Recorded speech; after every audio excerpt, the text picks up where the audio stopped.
বৃষ্টি ও মধু পূর্ণিমার প্রভাবে স্বাভাবিকের চেয়ে বেশি উচ্চতার জোয়ারের কারণে মঙ্গলবার ১৩ সেপ্টেম্বর নারায়ণগঞ্জের অনেক নির্মাঞ্চলে জলাবদ্ধতার খবর পাওয়া গেছে। বৃষ্টির কারণে সকাল থেকে গণপরিবহন, বিশেষ করে বাস, টেম্পো, রিক্সা, অটোরিকশা ছিল কম। এতে স্কুলগামী শিক্ষার্থী, অভিভাবক ও চাকরিজীবীদের গন্তব্যে পৌঁছতে দুর্ভোগ পোহাতে হয়। ঘণ্টার পর ঘণ্টা মোড়ে মোড়ে যাত্রীদের অপেক্ষা করতে দেখা যায়।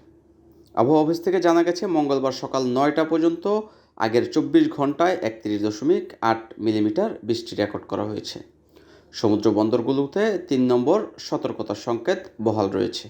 নিম্নচাপের কারণে স্বাভাবিক জোয়ারের চেয়ে ২ থেকে ৩ ফুট বেশি হতে পারে জোয়ারের উচ্চতা। বিকেল ২টা ৩২ ভাটা শুরু হবে, আবার রাত ৯টা ২০ জোয়ার শুরু হবে। বৈরী আবহাওয়ার প্রভাব পড়েছে নারায়ণগঞ্জে। মঙ্গলবার সকাল থেকে থেমে থেমে বৃষ্টি হচ্ছে নারায়ণগঞ্জের বিভিন্ন শহরে। আর যারা চাকরি বা ব্যবসার উদ্দেশ্যে ঘর থেকে পড়েছেন, তারা এই বৃষ্টির মুখে দুর্ভোগে পড়েছেন।